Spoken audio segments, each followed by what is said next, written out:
ತಿಳಿ ಸಾರು ಮಾಡಿದ್ದೆ. ಆ ರೆಸಿಪಿನೂ ಶೇರ್ ಮಾಡ್ತಿದ್ದೀನಿ ವಿಡಿಯೋ. ಹಿಂಗಂದ್ರೆ ನಿಮಗೆ ಗೊತ್ತು, ನಮ್ಮ ಮನೇಲಿ ತುಂಬಾ ಹಳೆ ಕಾಲದ ಪಾತ್ರೆಗಳೆಲ್ಲ ಜಾಸ್ತಿ ಇದಾವೆ. ಈಗ ಡಬ್ರಿಗಳೆಲ್ಲಾನು ಇದೇನಾದ್ರೂ ಮನೇಲಿ ಫಂಕ್ಷನ್ ಮಾಡಿದಾಗ ಬೇಕಾಗುತ್ತೆ, ಸುಮ್ನೆರು ಅಂತ ಹೇಳಿ ತಗೊಂಡಿದ್ದಾರೆ ನಮ್ಮ ಅಜ್ಜಿ ನಮ್ಮಮ್ಮ ಎಲ್ಲ. ನಾವು ಯಾವತ್ತೂ ಒಂದ್ಸಲನೂ ಅಡುಗೆ ಮಾಡೇ ಇಲ್ಲ. ಮಿಗಿಯೋದು, ನೀಟಾಗಿ ತೊಳೆಯೋದು, ಫುಲ್ಲು ಸುಸ್ತು ಮಾಡ್ಕೊಳ್ಳೋದು, ಮತ್ತೆ ಮೇಲೆ ನೀಟಾಗಿ ಒರೆಸ್ಬಿಟ್ಟು ಜೋಡಿಸೋದು. ಪಾತ್ರೆಗಳನ್ನ ನಾನೇ ತೊಳೆದು ಈ ರೀತಿ ಅಜ್ಜಿ ಡ್ರೈ ಆಗಿರೋಂಥ ಕ್ಲಾತಲ್ಲಿ ಒರೆಸ್ಕೊಂಡ್ರೆ ಆಯಿತು. ಇದಿನ್ನೂ ಒಂದು ಈ ರೀತಿ ಮ್ಯಾನಿಫೆಸ್ಟೇಷನ್ ವಾಲ್ನ ಮಾಡಿದ್ದೀನಿ. ಅಮ್ಮ ನೋಡಿ ಎಷ್ಟು ನೀಟಾಗಿ ತೊಳೆದು ನೀಟಾಗಿ ಜೋಡಿಸಿಟ್ಟಿದ್ದಾರೆ. ಸಿಂಪಲ್ ಆಗಿ ಟೊಮೆಟೊ ಸಾರು ಥರ, ತಿಳಿ ಸಾರು ಥರ ಮಾಡೋಣ ಅಂತ ಹೇಳಿ ಮಾಡ್ತಾ ಇದ್ದೀನಿ. ಮಂಗಳೂರು ಸ್ಟೈಲಲ್ಲಿ ಮಾಡೋವಂಥ ತಿಳಿ ಸಾರು. ಬೇಕಿದ್ರೆ ನೀವು ಇದಕ್ಕೆ ಕೊಬ್ಬರಿ ಎಣ್ಣೆ ಹಾಕೊಂಡು ಮಾಡ್ಬೋದು. ತುಂಬಾ ನೀರು ಹಾಕ್ತಾ ಇದ್ದೀನಿ, ನಾನೊಂದು 5 ಬೌಲ್ ಆಗುವಷ್ಟು ನೀರು ಹಾಕ್ತಿದ್ದೀನಿ ನಾನು ಇವಾಗ. ಇದನ್ನ ಒಂದು ಸುಮಾರು 7-8 ನಿಮಿಷ ಬಿಟ್ರೆ ಫುಲ್ ಚೆನ್ನಾಗಿ ಕುದಿಯುತ್ತೆ. ಹಪ್ಪಳ ಕರಿಯೋಣ ಅಂತ ಹೇಳಿ ಹಪ್ಪಳ ಕರಿತಾ ಇದ್ದೀನಿ. ನೋಡಿ ಸಾಂಬಾರು ಏನು ಚೆನ್ನಾಗಾಗಿದೆ ಅಂತ. ಹಾಯ್ ಎಲ್ರಿಗೂ ನಮಸ್ಕಾರ, welcome back to Chinpu vlogs. First ಎಲ್ಲರಿಗೂ ಥ್ಯಾಂಕ್ ಯು ಸೋ ಮಚ್ ನನ್ನ ವ್ಲಾಗ್ನ ನೋಡೋದಕ್ಕೆ ಬಂದಿದ್ದಕ್ಕೆ. ಆ್ಯಂಡ್ ಇವತ್ತಿನ ವ್ಲಾಗಲ್ಲಿ ನಾನು ಕಂಪ್ಲೀಟ್ ವರಮಹಾಲಕ್ಷ್ಮಿ ಹಬ್ಬಕ್ಕೆ ಕ್ಲೀನಿಂಗ್ ಮಾಡಿದ್ದು, ಹಾಗೆ ನಾನು ಸಂಜೆ ಸ್ವಲ್ಪ ಡಿಫ್ರೆಂಟಾಗಿ ತುಂಬ ಕ್ಲೀನ್ ಮಾಡಿ ಸುಸ್ತಾಗಿದ್ದರಿಂದ ಸಿಂಪಲ್ಲಾಗಿ ಒಂದು ತಿಳಿ ಸಾರು ಮಾಡಿದ್ದೆ. ಆ ರೆಸಿಪಿನೂ ಶೇರ್ ಮಾಡ್ತಿದ್ದೀನಿ, ವಿಡಿಯೋನ ಎಂಡ್ ತನಕ ನೋಡಿ. ಸೊ ಫಸ್ಟಿಗೆ ಕ್ಲೀನಿಂಗ್ ಅಂದರೆ ನಿಮಗೆ ಗೊತ್ತು, ನಮ್ಮ ಮನೇಲಿ ತುಂಬ ಹಳೆ ಕಾಲದ ಪಾತ್ರೆಗಳೆಲ್ಲ ಜಾಸ್ತಿ ಇದ್ದಾವೆ. ಈಗ ನೋಡಿ ಎಷ್ಟು ನೋಡ್ತಾ ಇದ್ದೀರಾ, ಅದ್ರ ಒಳಗಡೆ ಎಲ್ಲ ಪಾತ್ರೆ ಹಾಕಿ ಇಟ್ಟಿರ್ತಾರೆ. ಇದು ಕಿಚನಲ್ಲಿ ಇಟ್ಟಿರೋ ಅಂಥದ್ದು ಮೇಲೆ ಅಷ್ಟೋ ಪಾತ್ರೆಗಳು. ಆ್ಯಂಡ್ ಅಮ್ಮ ಕಿಚನ್ ಎಲ್ಲ ಫುಲ್ ಕ್ಲೀನ್ ಮಾಡಿಬಿಟ್ಟಿದ್ರು ಆಲ್ರೆಡಿ.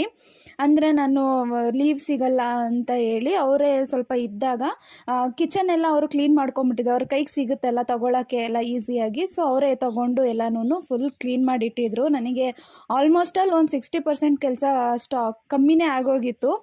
ಕಿಚನ್ನು ಮತ್ತು ನಮ್ಮ ರೂಮ್ದು ಏನಿದೆ ಆಗಲೇ ತೋರಿಸಿದ್ನಲ್ಲ ಅದೆಲ್ಲನೂ ಫುಲ್ ಕ್ಲೀನ್ ಮಾಡಿ ಇಟ್ಟಿದ್ರು. ಸೊ ನೆಕ್ಸ್ಟಿಗೆ ಈ ಸೈಡ್ ಒಂದು ರೂಮಲ್ಲಿ ನಾವು ಎಲ್ಲ ಒಂದು ಡಬ್ಬದೊಳಗೆ ಒಂದು ಫುಲ್ಲು ಲೋಟಗಳು, ಇನ್ನೊಂದಷ್ಟು ಏನೇನೋ ಹಾಕಿ ಇಟ್ಬಿಟ್ಟಿದ್ದೀವಿ. ಅದೆಲ್ಲ ತುಂಬ ಹಳೆ ಐಟಮ್ಸ್ಗಳು. ಬಟ್ ನಮ್ಮ ಅಜ್ಜಿ ನೆನಪು ಅಂತ ಹೇಳಿ ನಾವು ಹಾಗೆ ಇಟ್ಕೊಂಡಿದ್ದೀವಿ. ಯಾವುದನ್ನು ಹಾಳು ಮಾಡಿಲ್ಲ, ಯಾವುದನ್ನು ಕಳೆದಿಲ್ಲ. ಆದರೆ ಅದನ್ನು ನಾವು ಯಾವತ್ತೂ ಯೂಸೇ ಮಾಡಿಲ್ಲ. ಆ್ಯಂಡ್ ಇದು ನೋಡ್ತಾ ಇರ್ಬೋದು, ದೊಡ್ಡ ದೊಡ್ಡ ಡಬ್ರಿಗಳೆಲ್ಲನೂ ಇದೇನಾದರೂ ಮನೇಲಿ ಫಂಕ್ಷನ್ ಮಾಡಿದಾಗ ಬೇಕಾಗುತ್ತೆ, ಸುಮ್ಮನೆರು ಅಂತ ಹೇಳಿ ತೊಗೊಂಡಿದ್ದಾರೆ ನಮ್ಮ ಅಜ್ಜಿ ನಮ್ಮಮ್ಮ ಎಲ್ಲನೂ. ಫುಲ್ ಸೆಟ್ಟು ಇದು ನೋಡಿ, ಇಲ್ಲಿ ಇಟ್ಟಿದ್ದೀನಿ. ಅಲ್ಲೊಂದು ಎಷ್ಟಿದೆ ಅಂದರೆ ಒಂದು 7 ಐಟಮು ಈ ಪಾತ್ರೆಗಳು ಸ್ಟೆಪ್ ಬೈ ಸ್ಟೆಪ್ಪು ಜೋಡಿಸ್ಬೋದು. ಆ ಥರ ಫುಲ್ ಸೆಟ್ಟನ್ನು ತೊಗೊಂಡಿದ್ದಾರೆ ಅವರು. ಅದರಿಂದ ನಾವು ಯಾವತ್ತೂ ಒಂದ್ಸಲನೂ ಅಡುಗೆ ಮಾಡೇ ಇಲ್ಲ. ಮೀಡಿಯಮ್ ಆಗಿರೋದ್ರಲ್ಲಿ ಒಂದು 2 kg 3 kg ಬೇಯಿಸೋ ಅಂಥದ್ರಲ್ಲೆಲ್ಲನೂ ನಮ್ಮ ತಾತಂಗೆ ಎಡೆ ಇಡ್ತೀವಲ್ಲ ಮಾಲೆ ಅಮಾವಾಸ್ಯೆಗೆ. ಸೊ ಆವಾಗ ಸ್ವಲ್ಪ ಮಟನ್ ಸಾರು, ಚಿಕನ್ ಎಲ್ಲ ಮಾಡಿದ್ದೀವಿ. ಬಿಟ್ಟರೆ ಇದನ್ನು ಯೂಸೇ ಮಾಡಿಲ್ಲ ಇದುವರೆಗೂ. ಯಾವುದೋ ಅಂಥ ದೊಡ್ಡ ಫಂಕ್ಷನ್ಗಳನ್ನ ನಾವು ಮನೇಲಿ ಮಾಡಿಲ್ಲ. ಸೊ ಯೂಸ್ ಆಗಿಲ್ಲ. ಪ್ರತಿ ವರ್ಷವೂ ಒಂದು ವರ್ಷಕ್ಕೆ 3 ಸಲ, ಇವಾಗ ಮಾಲೆ ಅಮಾವಾಸ್ಯೆಗೆ, ಯುಗಾದಿಗೆ ತೆಗಿಯೋದು, ನೀಟಾಗಿ ತೊಳೆಯೋದು, ಫುಲ್ಲು ಸುಸ್ತು ಮಾಡ್ಕೊಳ್ಳೋದು, ಮತ್ತು ಮೇಲೆ ನೀಟಾಗಿ ಒರೆಸ್ಬಿಟ್ಟು ಜೋಡಿಸೋದು ಅಷ್ಟೇನೆ. ಅದೇ ಥರ ಮಾಡೋದಾಯಿತು. ಈ ಪಾತ್ರೆಗಳನ್ನ ತೊಗೊಂಡಾಗಿಂದನೂ ಒಂದ್ಸಲನೂ ಯೂಸೇ ಮಾಡಿಲ್ಲ. ಕೆಲವೊಂದು ಪಾತ್ರೆ ಏನೇನಿದ್ದಾವೆ ಅದೆಲ್ಲನೂ ತುಂಬ ಹಳೇದು, ಹಿತ್ತಾಳೆದಿದೆ, ಕಂಚಿಂದಿದೆ, ಎಲ್ಲ ಪಾತ್ರೆ ಸಾಮಾನುಗಳನ್ನು ಅಜ್ಜಿ ಮಡಗಿದ್ದಾರೆ. ಬಟ್ ಅದೆಲ್ಲನೂ ಸಿಕ್ಕಾಪಟ್ಟೆ ರೇಟಿಗೆ ತೊಗೊತಾರೆ ಇವಾಗ. ಬಟ್ ಅದನ್ನು ನಾನು ಕಳಿಬಾರ್ದು, ನನ್ನ ಬುದ್ಧಿ ಇರೋ ತನಕನೂ ಅದನ್ನು ಸೇವ್ ಮಾಡ್ಕೊಂಡು ಹೋಗಬೇಕು ಅಂತ ನಾನು ಅಂದ್ಕೊಂಡಿದ್ದೀನಿ. ಸೊ ಅದಕ್ಕೋಸ್ಕರ ಅದೆಲ್ಲ ಉಳಿಸ್ಕೊಂಡು ಬಂದಿದ್ದೀನಿ. ನೀವು ಅಷ್ಟೇನೆ.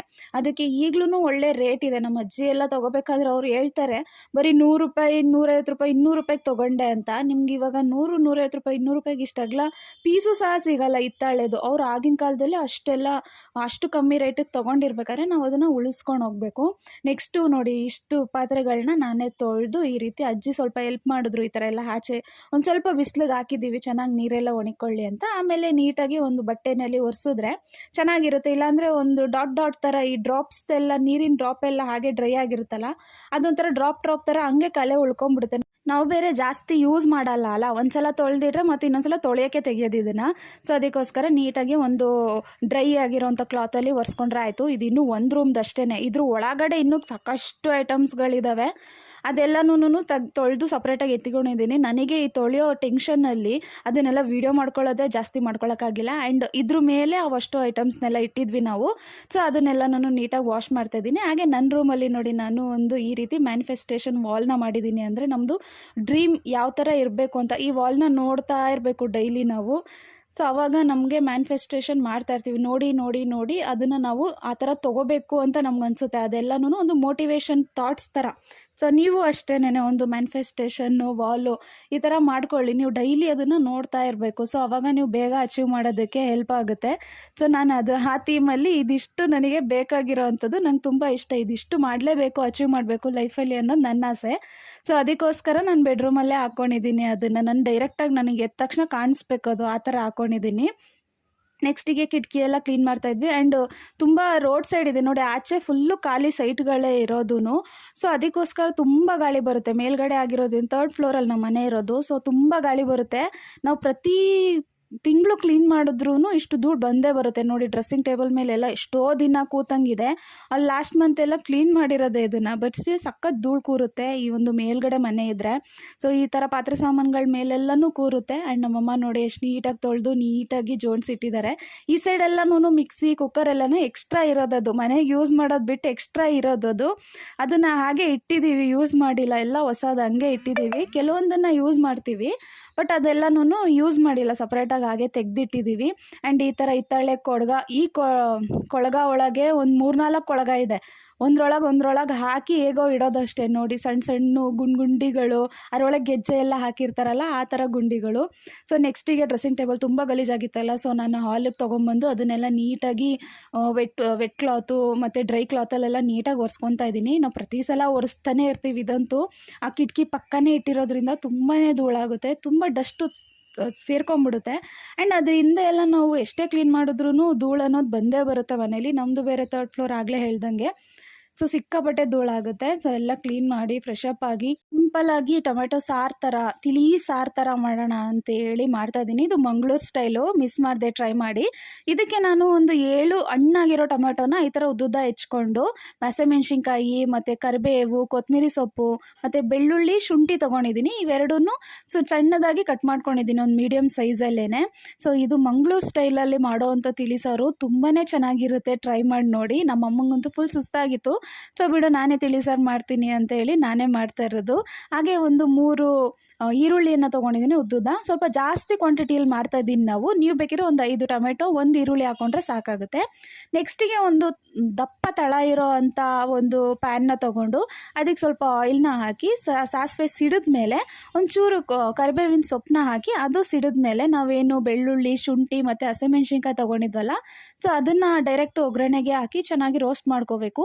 ಆ್ಯಂಡ್ ಇದಕ್ಕೆ ನಾನು ಖಾರದ ಪುಡಿ ಆಗಲಿ ಸಾಂಬಾರು ಪುಡಿ ಆಗಲಿ ಏನೂ ಯೂಸ್ ಮಾಡ್ತಾಯಿಲ್ಲ, ಬರೀ ಹಸಿಮೆಣ್ಸಿನ್ಕಾಯಲ್ಲೇ ಇರೋವಂಥ ಖಾರನೇ ಆಗುತ್ತೆ.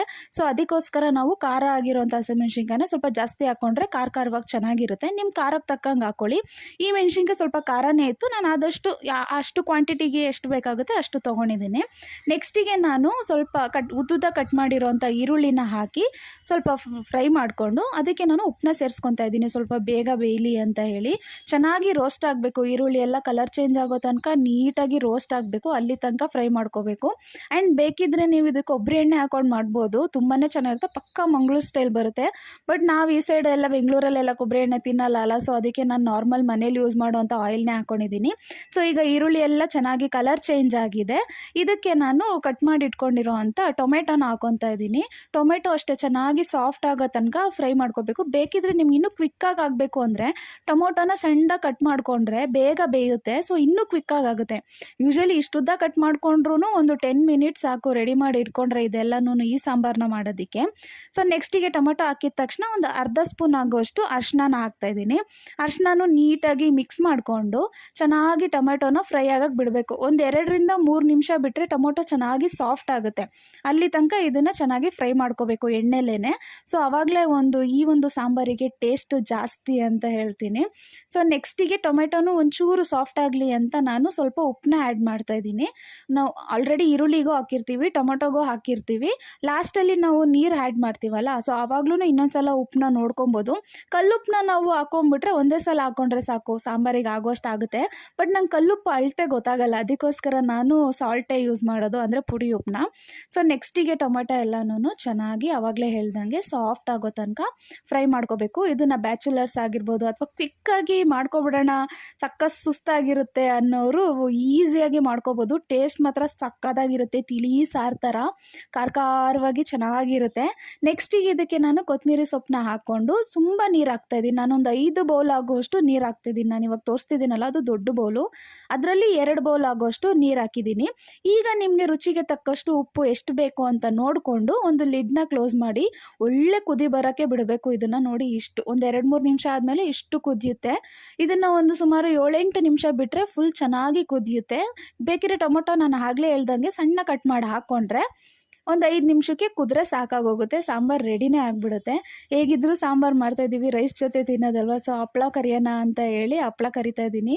ಸಖತ್ತು ಕಾಂಬಿನೇಷನ್ ಮಾತ್ರ. ಫುಲ್ ಬಾಡಿ ಪೇಯ್ನ್ ಆಗಿ ಸುಸ್ತಾಗೋಗಿತ್ತು. ಬಿಸಿ ಬಿಸಿ ಸ್ನಾನ ಆದಮೇಲೆ ಈ ಥರ ಬಿಸಿ ಬಿಸಿ ಊಟ ತಿಂದರೆ ಮಾತ್ರ ಒಳ್ಳೆ ನಿದ್ದೆ ಬರುತ್ತೆ ಅಂತ ಹೇಳ್ಬೋದು. ಸೊ ಹಪ್ಪಳನೂ ಅಷ್ಟೇ ಅಮ್ಮ ಕರೆದ್ರು. ನೆಕ್ಸ್ಟಿಗೆ ಸಾಂಬಾರು ನೋಡಿ ಇಷ್ಟು ಕುದೀತಾ ಇದೆ, ಇಷ್ಟು ಕುದಿ ಬಂದರೆ ಸಾಕು ಆಗಿದೆ ಅಂಥೇಳಿ ಈಗ ಸ್ಟವ್ನ ಆಫ್ ಮಾಡಿಕೊಂಡು ಬಿಸಿ ಬಿಸಿ ರೈಸಿಗೂ ಇಟ್ಟಿದ್ದೆ. ಅದಕ್ಕೆ ಇವಾಗ ರೈಸ್ ಜೊತೆ ಸರ್ವ್ ಮಾಡ್ತಾಯಿದ್ದೀನಿ. ಸಖತ್ತಾಗಿ ಬಂದಿತ್ತು ಮಾತ್ರ ಸಾಂಬಾರು. ನೀವು ಮನೇಲಿ ಮಿಸ್ ಮಾಡದೆ ಟ್ರೈ ಮಾಡಿ. ನೀವು ಕಮೆಂಟ್ ಮಾಡಿ ಹೇಳಿ ಹೆಂಗೆ ಬಂತು ಅಂತ. ನೋಡೋಕ್ಕೆ ಫುಲ್ಲು ನೀರು ಥರ ಇರುತ್ತೆ ಸಾರು, ಬಟ್ ಟೇಸ್ಟ್ ವೈಸ್ ಮಾತ್ರ ಸಖತ್ತಾಗಿರುತ್ತೆ. ತುಂಬ ಆಲಸ್ಯ ಆಗ್ತಾಯಿದೆ, ನಂಗೆ ಏನೂ ಮಾಡೋಕ್ಕೆ ಮೂಡಿಲ್ಲ ಅಂದಾಗ ಈ ಥರ ಮಾಡ್ಕೊಂಡು ತಿಂದರೆ ಹೆಲ್ತ್ಗೂ ಒಳ್ಳೆಯದು. ಇದರಲ್ಲಿ ಏನು ಕೊಲೆಸ್ಟ್ರಾಲ್ ಇದೆ ಹೇಳಿ, ಎಷ್ಟು ಒಳ್ಳೆ ಊಟ ಅಲ್ಲ. ಈ ರೀತಿ ಒಂದು ಬಿಸಿ ಬಿಸಿ ಸಾರಿಗೆ ಬಿಸಿ ಬಿಸಿ ಅನ್ನ ಹಾಕೊಂಡು ತಿಂದರೆ ಸಖತ್ತಾಗಿರುತ್ತೆ. ನೋಡಿ ಸಾಂಬಾರು ಏನು ಚೆನ್ನಾಗಾಗಿದೆ ಅಂತ. ನೋಡೋದಕ್ಕೆ ಪ್ಲೇನ್ ಇದೆ, ಬಟ್ ಟೇಸ್ಟ್ ಮಾತ್ರ ಸಖತ್ತಾಗಿದೆ. ಟ್ರಸ್ಟ್ ಮೀ, ನಾನು ಸುಮಾರು ಸಲ ಹೇಳ್ತಾ ಇದ್ದೀನಿ ಸಖತ್ತಾಗಿದೆ ಅಂತ. ನೀವು ಟ್ರೈ ಮಾಡಲೇಬೇಕು. ಒಂದು ಪಾಪಡು ಈ ಥರ ಏನಾದರೂ ಒಂದು ಕುರ್ಕುಲು ತಿಂಡಿ ಇದ್ಬಿಟ್ರಂತೂ ಇನ್ನೂ ಚೆನ್ನಾಗಾಗುತ್ತೆ. ಬೇಕಿದ್ರೆ ಇದಕ್ಕೆ ನಾವು ಯಾವುದಾದ್ರು ಪಲ್ಯ ಸಹ ಮಾಡ್ಕೋಬೋದು. ನಂಗೆ ಅಷ್ಟೆಲ್ಲ ಟೈಮ್ ಇರಲಿಲ್ಲ. ಹುಳ್ಳಿಕಾಯಿ ಇತ್ತು ಮತ್ತು ಏನದು ಬೀಟ್ರೂಟ್ ಎಲ್ಲ ಇತ್ತು, ಬಟ್ ನನಗೆ ಟೈಮ್ ಇರಲಿಲ್ಲ. ಸೊ ನೆಕ್ಸ್ಟ್ ಡೇ ವ್ಲಾಗ್ನ ಕಂಟಿನ್ಯೂ ಮಾಡ್ತಾ ಇದ್ದೀನಿ. ಸಖತ್ತು ಸುಸ್ತಾಗಿತ್ತಲ್ಲ, ಮಲ್ಕೊಂಡ್ಬಿಟ್ಟಿದ್ದೆ. ಸೊ ಇವತ್ತು ಬೆಳಗ್ಗೆ ಟಿಫನಿಗೆ ಹೋಟೆಲ್ಗೆ ಹೋಗೋಣ ಅಂತ ಅನ್ನಿಸ್ತಾ ಇತ್ತು, ಸಂಡೇ ಮಾರ್ನಿಂಗು. ಸೊ ಅದಕ್ಕೇ ಹೋಟೆಲ್ಗೆ ಹೋಗಿದ್ವಿ. ಆ್ಯಂಡ್ ಸ್ವಾತಂತ್ರ್ಯ ದಿನಾಚರಣೆ ಬಂದಿದ್ದರಿಂದ ಹೋಟ್ಲೆಲ್ಲ ಫುಲ್ ಜಗಮಗ ಅಂತ ಇತ್ತು. ಇಷ್ಟೊತ್ತು ನನ್ನ ವ್ಲಾಗ್ನ ನೋಡಿದ್ದಕ್ಕೆ ಥ್ಯಾಂಕ್ ಯು ಸೊ ಮಚ್.